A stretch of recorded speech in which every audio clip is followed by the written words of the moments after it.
So as we're still ahead of lunch, I will say good morning. My name is Gustav Schwang, and I'm heading up the orthopedic division in Sectra. Let's see if we can advance there. I'll start with a little introduction of myself. I'm from Stockholm.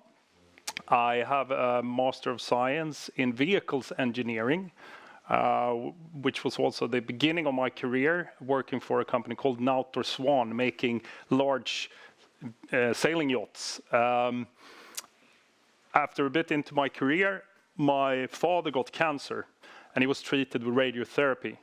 And that made him have a quality of life in the end year of his life. And that turned me into the passion of what technology can do for mankind. So I joined Elekta, radiotherapy company that many of you are familiar with. Worked there for about 10 years. And about 5 years ago, I joined Sectra. And since then, I've been heading up the orthopedic division. I have a 5-month-old son. So I'm not really contributing like Torbjörn to the pyramid here. But I have a girlfriend and a little dog. So I will talk to you about our business line orthopedics, where I will give you an overview of what it is that we are doing, a bit about our overall goals, the current market position, and the future and trends for us in the orthopedic domain. I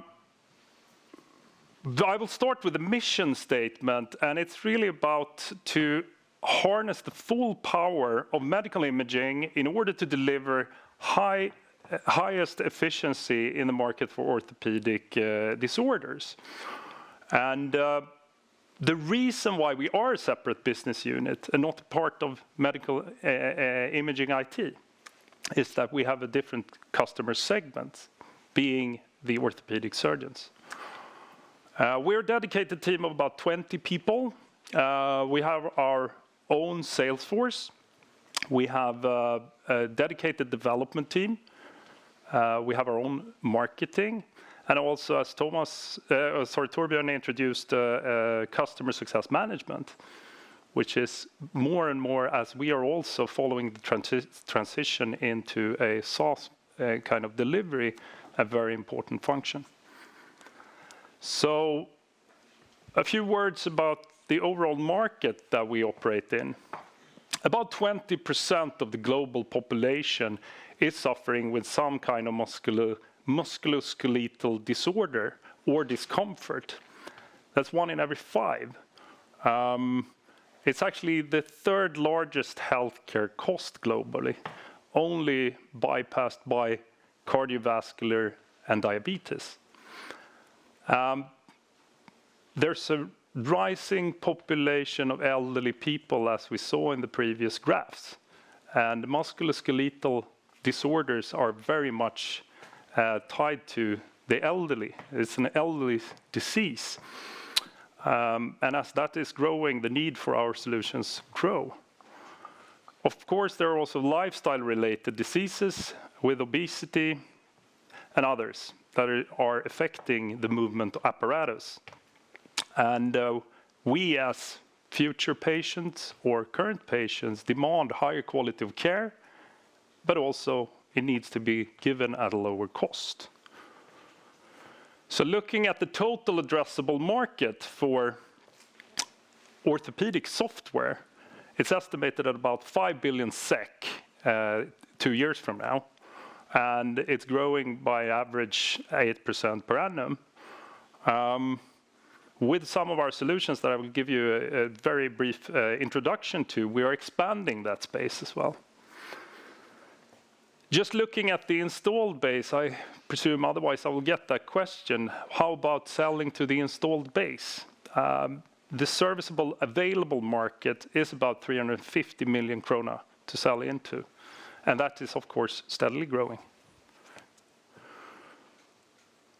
So we see an overall trend in radiology in general, moving towards the utilization of CT images.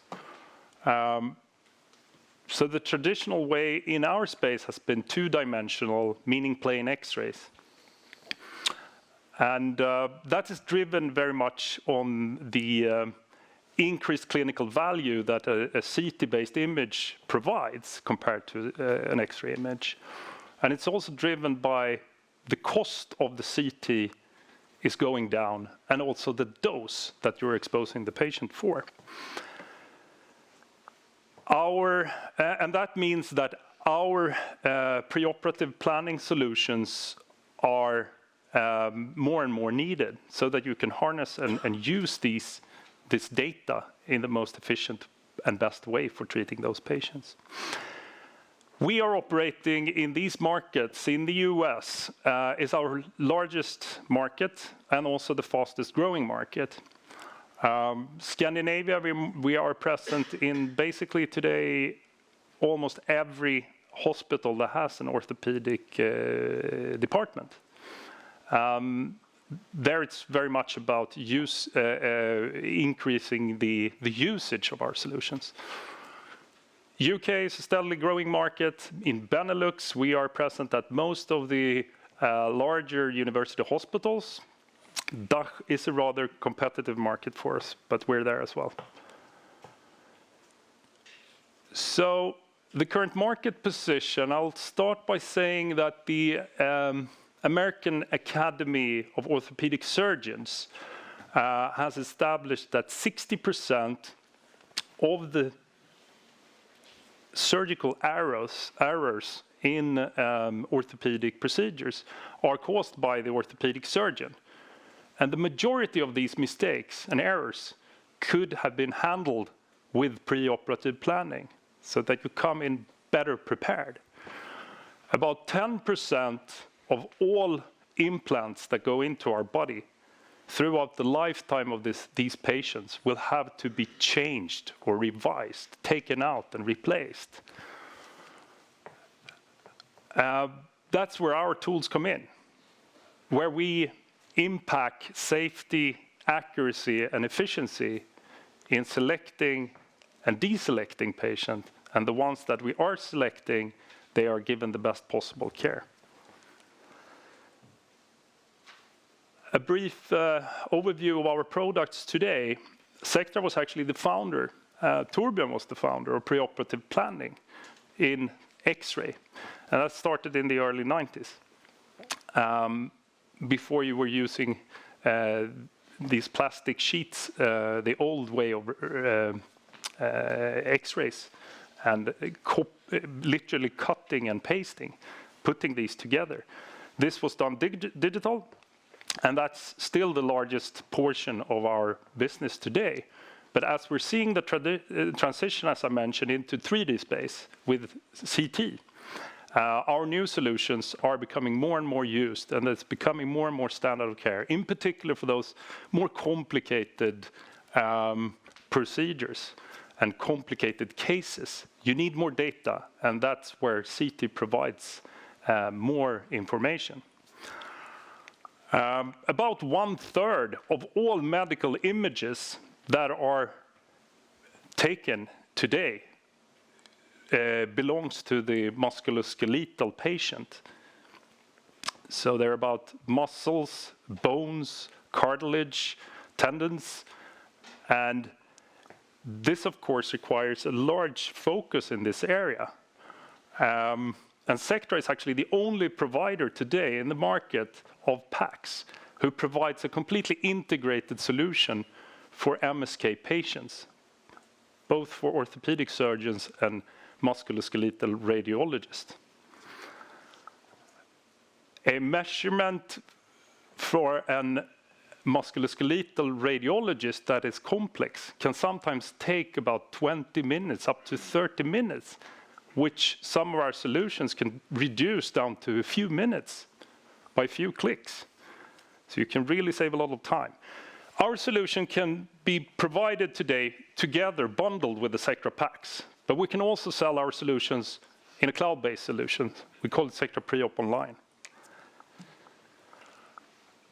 The post-operative space is perhaps, or sometimes when patients come in with pain back to their surgeon, and the surgeon has very hard time to assess whether this pain in the implant or close to the implants is caused by the implant failing. And on a static image, it can be really, really difficult to assess that. And as you can see in the middle picture here, the naked eye can really see just a few millimeters or even sub-millimeter movement with the help of our tools. So you can select and deselect those patients who are relevant or irrelevant for surgery. CTMA is a way of making sure that new implants brought to the market are safe. And it's replacing the gold standard of bringing new, the method that is used today. I'm very proud to say that about almost 230,000 patients were treated based upon plans that we provided our users with last year. And that's a big number. We're growing about 30% in average year over year. A bit more than 3,000 monthly active users is what we have today. And that's growing about average 22%, indicating that our users are using our systems more and more. And that's done by using customer success management and making them comfortable in using our solutions. And my final slide is about future opportunities. So, as being an elderly, or approaching the elderly population, and the rise of the number of orthopedic disorders, it is steadily growing and fast growing, and something needs to be done because it's so costly. Our solution is to look at how we help them become more data-driven and making this patient pathway more industrialized and efficient. And the pathway includes diagnosis, treatment, and also the follow-up, which you've seen in our products here. We see that those clinical experts today and clinical staff working with these patients are often burnt out. There are growing care queues. And we are sure that this can only be handled through technology. AI, evidence-based medicine, personalized medicine. And by providing the technology, we can do a left shift, meaning that lesser experienced staff can do more sophisticated procedures. That was all for me. Thank you very much for listening. Gustav. And Gustav will come back on stage after we've presented our other seat for the future, so to speak, and answer any questions that you may have. At this point, we welcome Johan, Carlegrim, President for our medical education business, on stage. Go ahead, Johan. Thank you so much, Lisa. Hello, everyone. I'm representing our medical education division of Sectra. I've been working at Sectra since I was born, or at least since I graduated and slightly before. I did my master thesis within industrial engineering and management at Linköping University at Sectra, and I got stuck and no one else wants me. I was initially in charge of Sectra's solution to connect different hospitals to each other for collaboration, which grew to become the largest and most profitable software as a service business of Sectra at the time. And we led an internationalization of that product from being, at the moment I started, only local to 2 countries. I've been the last 3 years at medical education, which brings a new focus more into the academia and a new target segment. I will, as everybody else, give you an overview of what we do within medical education, where we are at the moment, where our focus lies, and what we see moving forward. As I said, our focus is on the academia, on the education of future doctors, nurses, and other healthcare professionals, rather than the ones that are actually already in clinical practice providing care to the patients. However, focused on the academia and the medical education, and the focus on that requires us to really understand what's going on, obviously, in the hospital setting. So the advantage of us as a company is that we're positioned in and active in both areas at the same time. The students of the medical universities are obviously supposed to end up in the hospitals, and they are supposed to do so at a higher rate and with more knowledge than ever before. So the connection between the two is very strong and important. When looking at the hospitals, one of the most obvious problems for them at the moment, which is also what we try to work with on and for the clinical staff, is to be able to do more with less. One of the biggest problems for many hospital executives today is staff shortage. They lack enough staff to provide the care that is necessary, driven by the demographic pyramids that Torbjörn showed before. They need to do more, and that's a problem. We try to work with effectiveness to resolve that, but obviously bringing in more and more capable, more competent staff to the hospital organizations is also very important to try to mitigate this challenge. Another reason why it's challenging, not only that you need to deliver more care, is that the care is becoming more and more advanced and complicated. So this is a chart that tries to explain the increase, an explosion of medical knowledge that is happening at the moment. This goes both in the clinical sense, but also in the technological sense. So the tools from a technological standpoint, Gustav presented some before, are becoming more and more advanced as well, both for the diagnostics and the treatment. So a doctor that graduates today needs to know a lot more, and they also need to continue to learn a lot more in order for them to meet the needs of their patients today. By 2020, it was estimated that the total available knowledge within medical doubled every 2 months or so, and this trend just continues. So you need to learn a lot more, and you need to continue to learn throughout your career as a doctor or nurse or other healthcare professional. This means that the traditional ways of learning medicine, in this way trying to dissect an old corpse, is not going to be sufficient to meet this challenge for medical universities and medical schools. But it opens a market which is rather large and growing. It's estimated the total market for medical education in 2022 was $41.6 billion. Obviously, we can't capture all of that, but it's a very big need that needs to be addressed.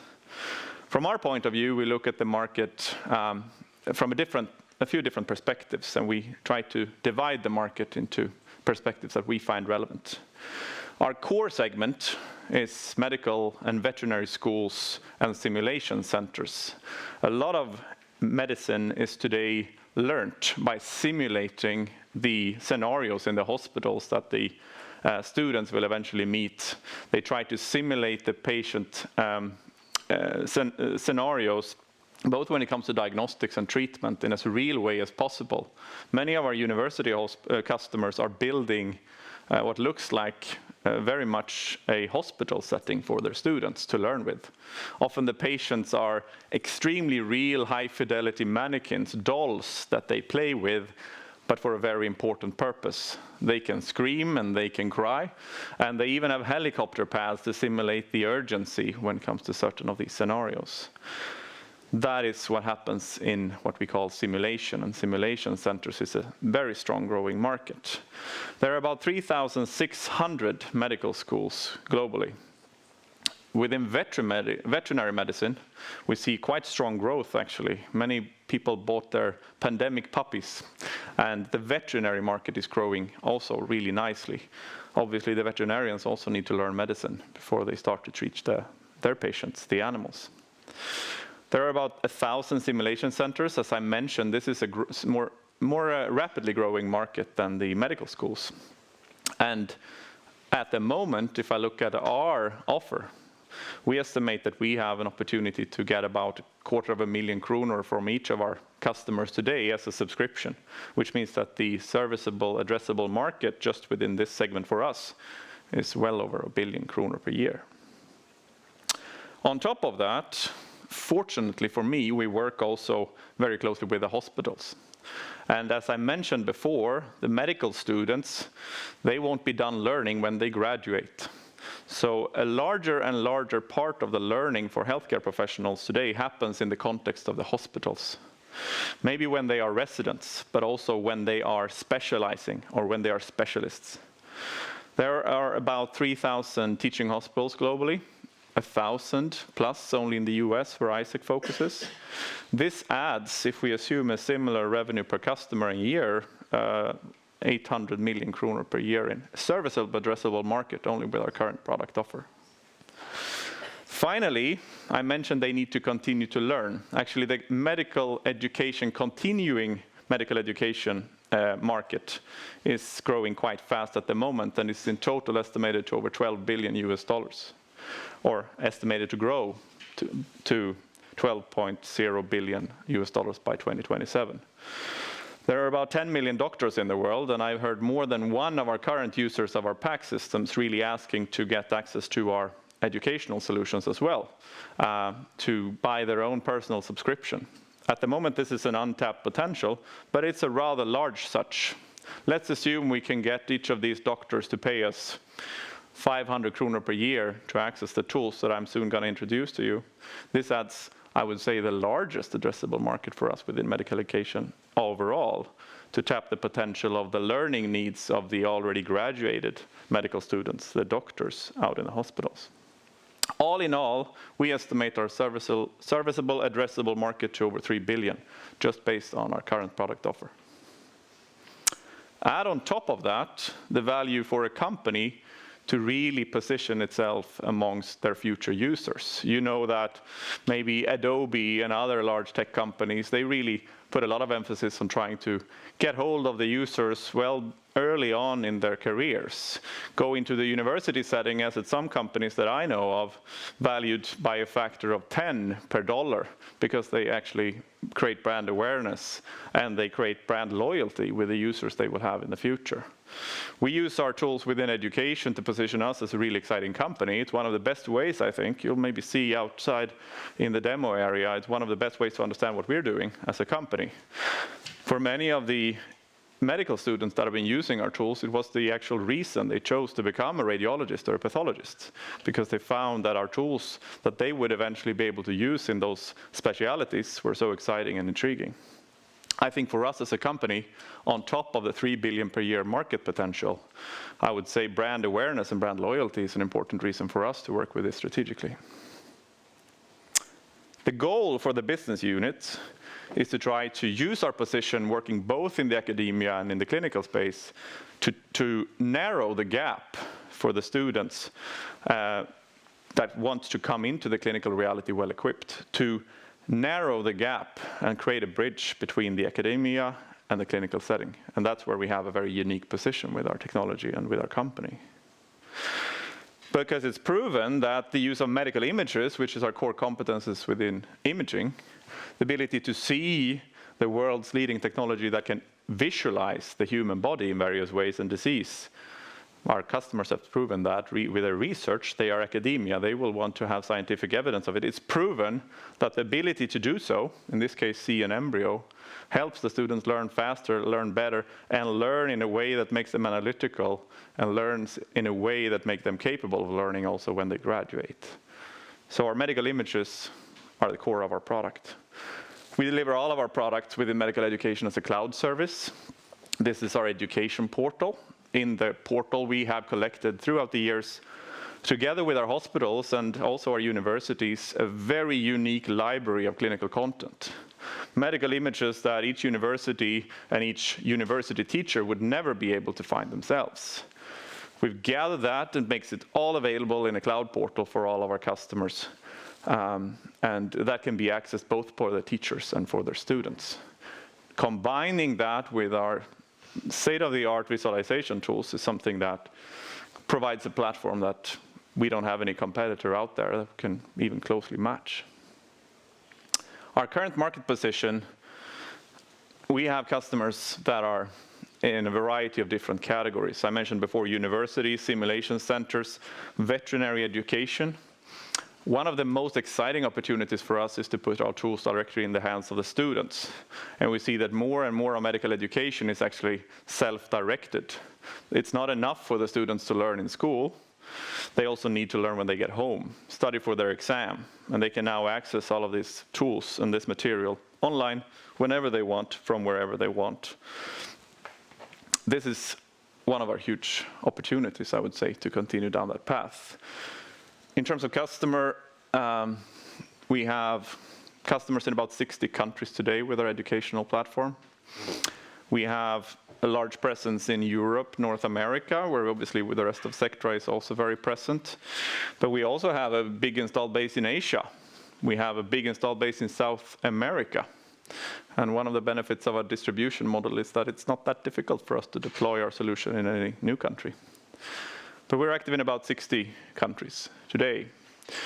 Usage-wise, all of us talked about customer success management and the importance of driving usage. Our price model is directly correlated with the usage. How many students and teachers are able to use and are using our platforms in the university setting or wherever they want. We've seen over the last 3 years that we've had a growth of about 84%. We're almost doubling the usage in 3 years. This has resulted in also a growth of monthly recurring revenue. All of our revenue is cloud recurring revenue and has been over the last years. We almost doubled that in the last 12 months. And we see that this trajectory is just continuing. So we're seeing that there is a great correlation between usage and also the growth of revenues. When it comes to future opportunities, where does my focus lie at the moment? Well, I had a foot with the imaging IT and the hospital side before, so that's obviously close to my heart. But we see that actually our opportunity with our very sophisticated tools that are even relevant to use for the physicians and the graduated students makes it possible for us to actually go outbound in this circle. Starting from the medical universities, where, for instance, in Sweden, all of the medicine students get an account to education portal today. So all of the doctors in Sweden will have experience from Sectra and hopefully liked it when they graduate from med school. This is the starting point, but we see that we have a very good opportunity to provide value in the hospital teaching setting, and also, as I mentioned before, to the already graduated doctors. Unfortunately for me, I have colleagues out in the hospital setting. The imaging IT and the orthopedic solutions are already out there. So I see that we can both create a position within those segments of the hospitals that can be leveraged by the imaging IT and orthopedics business lines, and hopefully drive some sales of the clinical systems. But equally important for me to drive my business is that those positions with the hospitals creates a huge opportunity for me to also complement our footprint with those customers with an educational solution. And that's the synergies that we start to see more and more of, and that's the potential that I would like to focus on moving forward. So we have an opportunity to act in all of these, and I would say as a company, we're the only one that sits with a foot on both sides, and that's the synergies we try to exploit. Thank you. Thank you, Johan. And as with Gustav, Johan will be upstairs later during the lunch and show his products, and you can ask more questions. He will also be part of the Q&A session after Torbjörn has presented our newest addition to our greenhouse, which is Genomics IT. Welcome back on stage, Torbjörn. So we thought with better use of Fredrik Lysholm's time, who was mentioned in this area, that he actually makes a product. So I'll do this for you in a brief way. So Genomics IT and Research, what do we do in these areas, and especially in Genomics IT? And why are we starting up something outside of imaging? The background is that this is mainly about cancer. Cancer cases are growing and growing and growing. More or less all of us will get cancer, if we live enough long. Not all, but most of us. It's only a matter of time. Sorry for that depressing news, but I don't think it was very new to any one of us. But it's a growing concern, and it has to be dealt with. The transformation, there's a huge transformation in cancer care. Now, 40, 50 years back, you got cancer, you most often died. There was not much you can do about it. If it was, very easy to surgically remove, you removed it. Some miraculously turned, healthy, but no one really understood why. And that was the situation.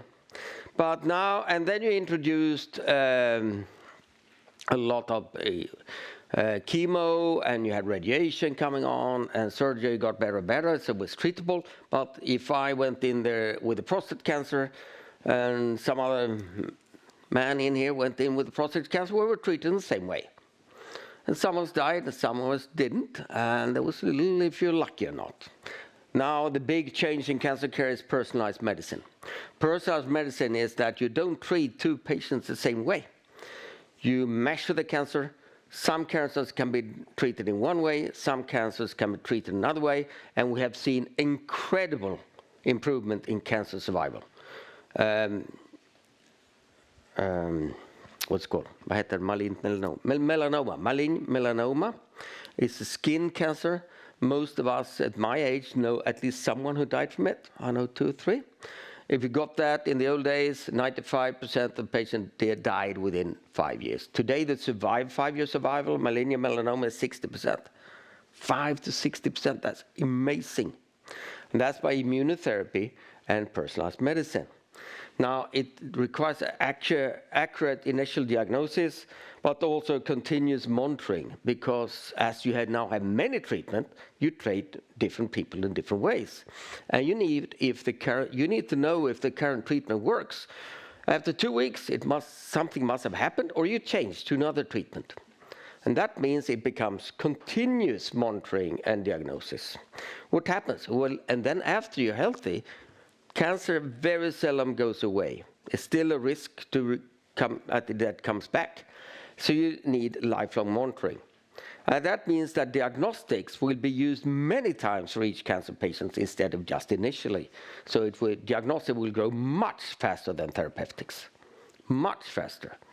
Diagnosis growth in cancer care is in tremendous growth. We also see that in radiology departments, a very large portion of what you do in a radiology department is monitoring cancer. Monitoring cancer. Does it work?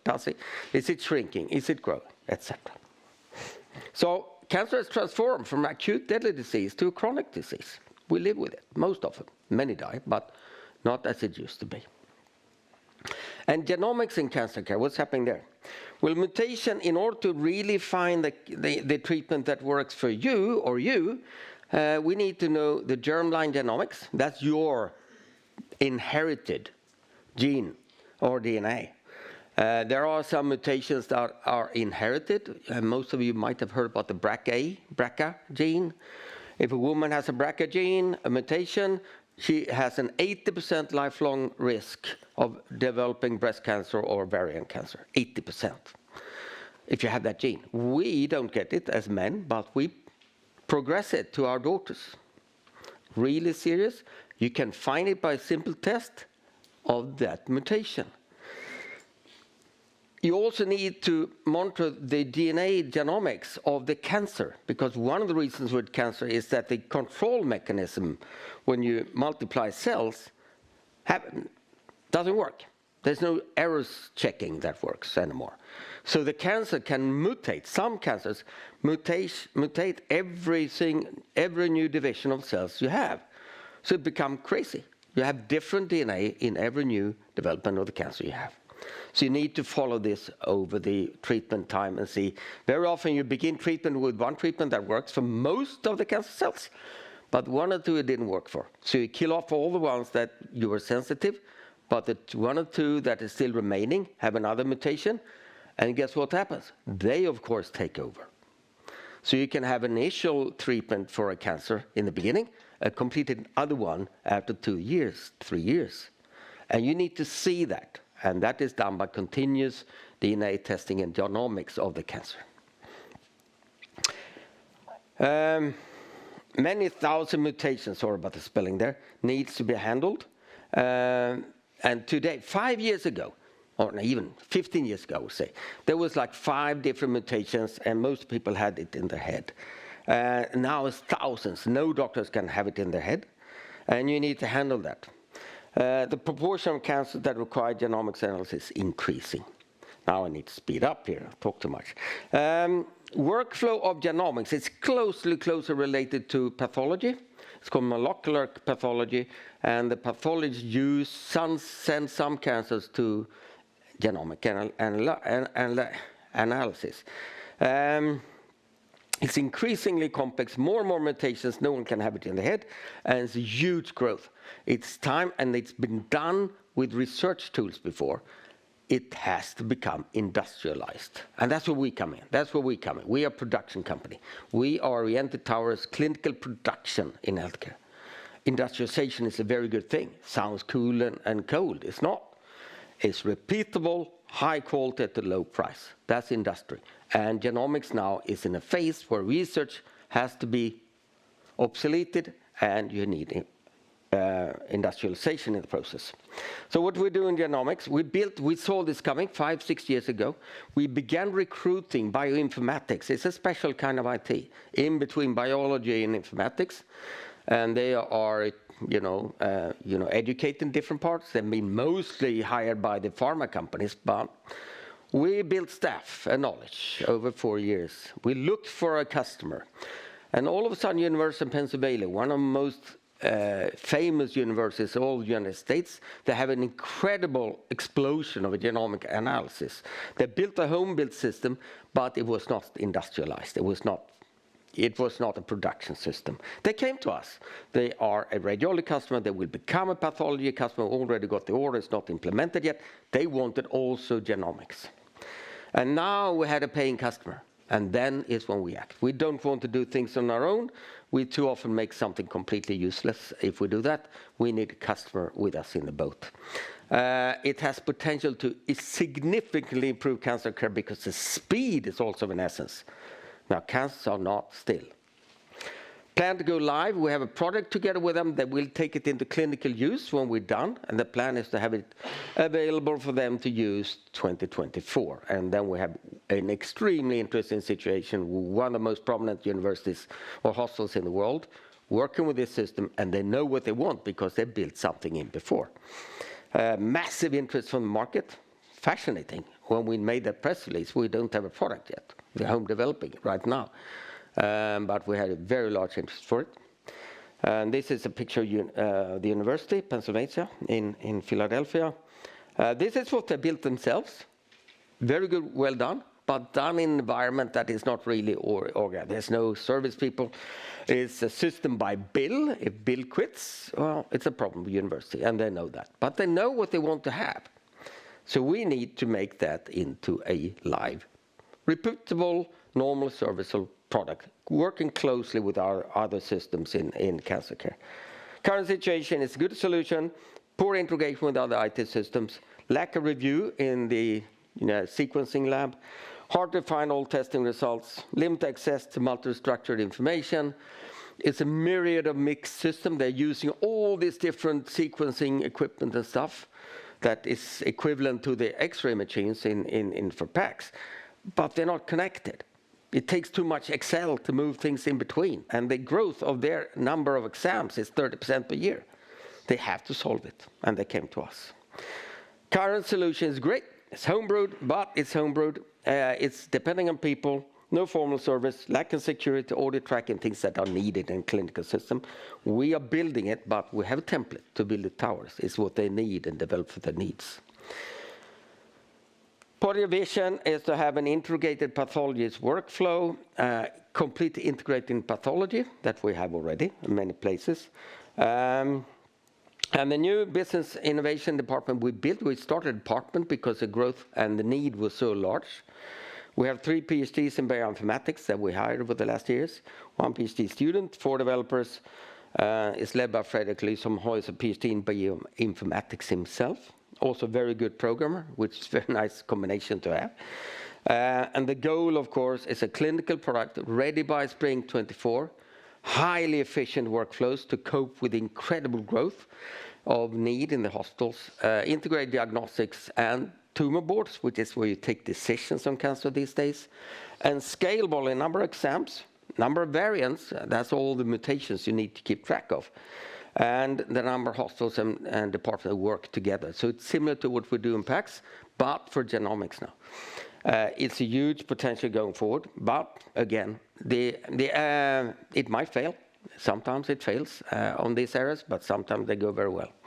And we are enough with 1 out of 5 of these tests to go well, but this looks promising. The average growth in genomics that we estimate right now from the market is 90% annual. I will just mention what we do in research at the very end of this. These are different, I showed that before. These are our greenhouse products. Some of them fail. We had a wonderful product for osteoporosis, probably one of the best ideas we ever had. We had to shut it down. It was impossible to sell it. We have digital pathology, came from research. We have education, who came from a PhD dissertation that our research manager did from the beginning for very fast visualization. We have orthopedics, IT, etc. And research, our research people is now 8 people. They work closely with our other business line. As I said, medical education came from there. Orthopedics has all the time interaction with research. Imaging IT pathology came from there. We moved.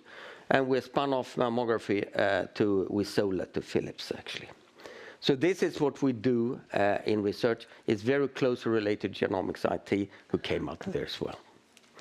So that concludes that part. All right. Excellent, thank you.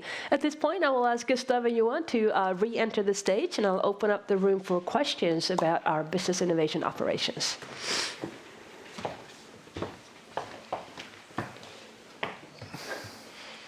Question? This is first about the medical education. In my day, we learned surgery on the patients walking along, so to speak, which was not all that satisfactory. Now, I'm convinced that your devices are excellent, but you need then an enthusiastic educator that sees to that these are utilized in a good fashion. How do you go about to see that? So I would say you're absolutely right. In often cases, it's a quite conservative user group. The professors of the university are not always the ones that jump on board with the latest and greatest amongst the first. So that's very true. At the same time, I would say that that's one of our key focus areas to make it exciting for all the different user types we have. I mentioned the students before being an important user group for us, because when the students start to demand these types of tools, which has happened amongst a number of our different customers, they have pushed the decision makers of the university to invest on our tools for their use, even sidestepping or bypassing the educators. So I would agree with you that in the general scenario, we need to convince all of them. We do that by making the tools really easy to use and really clear in how they provide value and make the lives of the teachers easier. But we've also examples when we have necessarily not been able to convince the educators, but been able to convince the students, that in turn have made our product get a foothold in the university. So I would say we can work on multiple fronts with that sort of movement towards our software.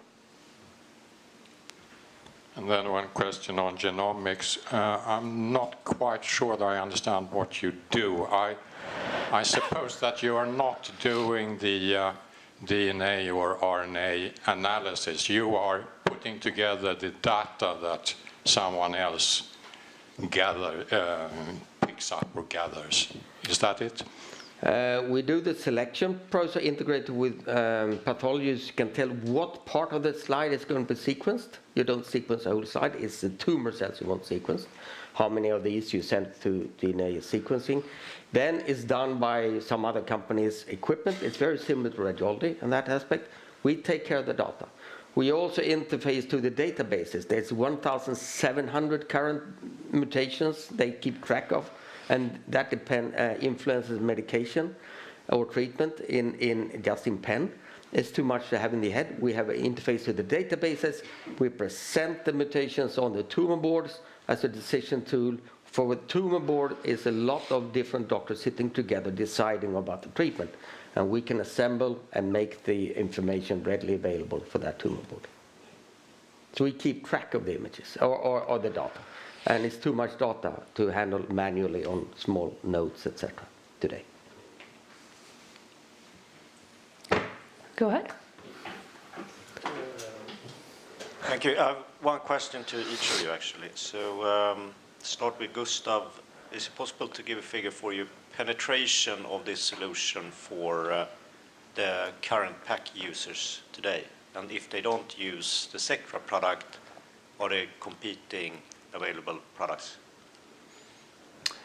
Sure. I mean, in general, what I can say is when we are selling PACs today, and they do have an orthopedic department, it makes so much sense to have an integrated system in the workflow. And now also, as I mentioned, the solutions for the MSK radiologist, it's the same patient. So have that on the same platform makes a lot of sense, which gives us a unique position, a unique selling point, so to speak.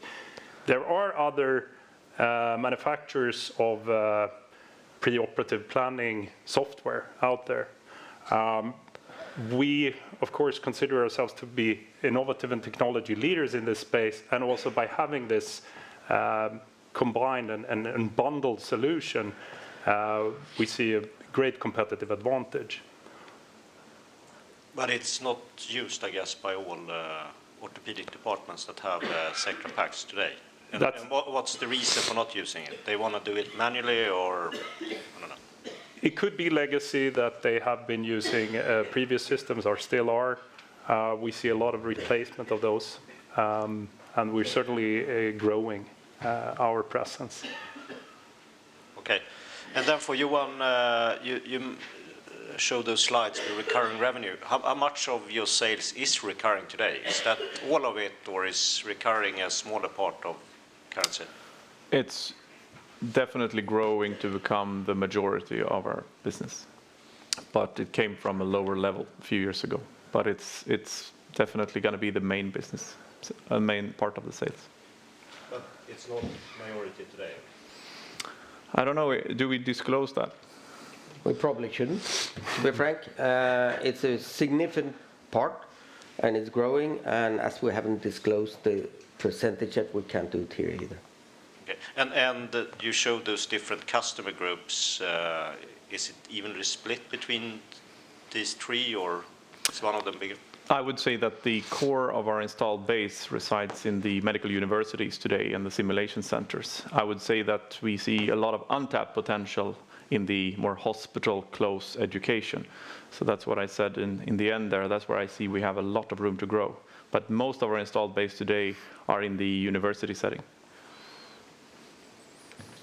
Thank you. And then for the Genomics IT projects, are you aware of any competing similar type of projects out there?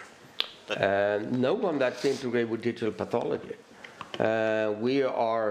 It's interesting, we became a thought leader in the cancer diagnosis field now. We are invited to scientific meetings to present what we do. There's no one who do digital pathology and radiology and also genomics in the same system today, not even radiology and pathology in the same systems. We have vendors selling both, but then it's two systems, and that's not good for hospitals. Now, genomics, we're alone. There are a lot of people, a lot of pharma companies and medical equipment companies like Roche and these people, they want to do it, but they're not IT companies.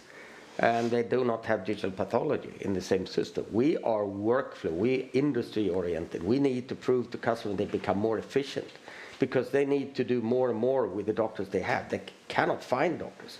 And that's where we are. And right now, there's no one else. Thank you to all of you, and you will be, as I mentioned before, here doing lunch. If you have additional questions you don't want to ask in the big forum, you can go ahead and do so.